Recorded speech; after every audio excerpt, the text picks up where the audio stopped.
Dad, I just found out this book that is about Anne Frank's diary. What is it about? That is an old book. Where did you find it? In the library, some kids from my class say that it was a book about a girl that survived the Holocaust and suffered a lot. My friends were saying that the Nazis treated her in inhuman conditions as if they were meant to be treated like they slept in the cold. They got beaten up and were psychologically manipulated. But Dad, I didn't understand how can this happen? Who were the Nazis? Why would they treat humans being like that? I'm so confused. Well, they're not wrong, but let me explain what really happened. It all started The when. Holocaust, founded by antisemites, was one of the biggest genocides the whole world had. It happened during the course of the Second World War, which went deeper during the years of 1933 and 1945. It was a systematic persecution that killed over 6 million Jews using inhumane forms of torture and mistreatments. Nazis started to falsely accuse Jews for causing social, economical, political, and cultural problems for the country and for the defeat in World War I. The Nazis stated that the God of the Old Testament was evil, different from the God of the New Testament, who would be the good God. With this truth, members of this sect began to see the Jews as servants of the evil God, as agents of his most works. Another origin of the Jewish version is related to the persecution of Jews against Christians and certain interpretations of St. Paul's texts. The relationship between Christians and Jews was conflictual from the beginning. But Dad, I didn't know that these Jews passed through this harmful experience. Does Anne Frank survive the Holocaust? Well, honey, that's not quite right. Who actually survived was Otto Frank. At the age of 36, Otto Frank married Edith Hollander. The couple settled in Frankfurt, and they had two daughters, Margot Frank in 1926 and Annie Frank in 1929. The family was having a good life, even though they were worried because in 1926 the country has been hit by a hard global economic crisis that led a lot of people to die due to poverty. And then Hitler and his party took advantages of the feeling of dissatisfaction, and their supporters increased due to this crisis. In 1933, Otto and Edith Frank decided to leave Nazi Germany because of their business problems and the growing of anti-Semitism of Hitler and his followers.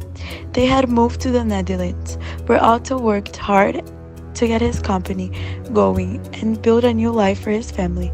Meanwhile, the development of the Germany continued to give a cause of concern on the family. August 1944, Dutch police officers, headed by the Hoogspinfutter called Joseph, found a secret annex. Otto and others that were hiding were arrested. After a few days in prison, Otto and others were put on a train to Westberg transit camp. They ended up in prison where men and women were separated. Otto had to work during the day, but in the evening could be with Edith, Margot, and Annie. After only a few weeks in the concentration camp, Otto and the others were put on a train traveling to the east. This was the last train heading to Auschwitz concentration camp, an extermination camp. The prisoners were packed tightly in cattle wagons without enough food, with only a small barrel for a toilet. After 3 days on the train, they arrived in Auschwitz. The men and women, they were separated on a platform.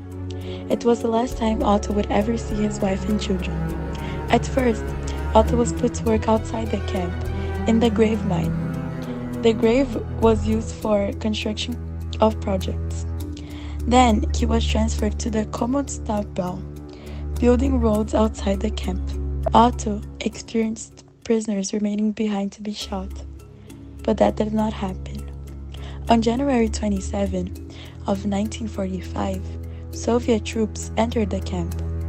Otto felt that it was a miracle he had survived. As soon as Otto had his strength back, he wanted nothing more than to return to the Netherlands. He got on board on the Moani, a ship that was heading towards France, with hundreds of other survivors. During this long journey, he met a woman who was called Rosa de Winter, who has been in prison together with Edith Frank in Auschwitz. she told me that his wife had died in Auschwitz. From that moment on, all his hopes were pinned on Annie and Margot. But would they be still alive? The reader of Annie Frank's diary contacted Otto. Some of them kept corresponding him. Over the years, others became real friends of Otto Frank and Fritz Ginger. About the letters, Otto wrote, "I often end my letters by writing. I hope that Annie's book will impact the rest of your life, so that is so far as it is possible in your own circumstances, you will work for unity and peace." Unfortunately, Otto died in 19 of August of 1980. Shortly before his death, he said on an interview, "I'm almost 90 now, and my strength is slowly fading. But the mission that Annie passed on keeps giving me new strength to fight for human rights across the world." You can see, the family suffered a lot, but Otto Frank, he was the one who made sure to keep Annie Frank's book and published. That leads to Annie Frank's real story. 6:45, the alarm went off. They were having a quiet time in the annex. There was a line to use the bathroom. After that, Annie got up and removed the blackout screens out of the windows. A risky half hour start at 8:30. The men in the warehouse started working day while the office helpers had not arrived yet. Any noise could ruin anything due to the fact that they didn't know about the annex. At 9, they can relax. The employees start working and the noises start getting less suspicious, but they're still walking in socks. The workers get home for lunch at 12:30, so a few of the helpers came up to the secret annex to have lunch. After everything is clean, the people in the annex used to take an afternoon nap. Eddie used this time for studying or writing. At 5:30 p.m., the warehouse workers went home and someone came to see if they need anything. After all that, the people in the hiding were no longer restricted for the secret annex, and they spread out through the building. In the evening, they have dinner, always cooked by August Van Pelt and Edith Frank. Around 9 p.m., they start preparing for the night. That's basically move some furniture and get their stuff done to go to bed. Anne Frank was born on June 12, 1929, in the German city of Frankfurt. She had a sister, Margot, about 3 years older. The situation in Germany was not the best. There were few jobs and a lot of poverty, and in each scenario that Adolf Hitler and his party received the support of a growing number of supporters.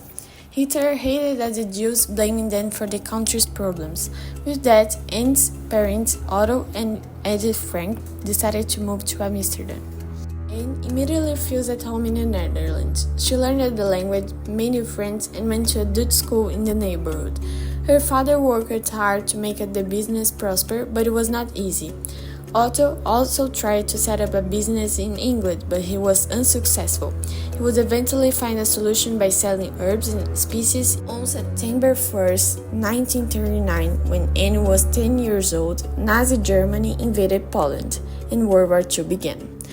After a few months, on May 10, 1940, the Nazis also invaded the Netherlands. 5 days later, the Dutch army surrounded it.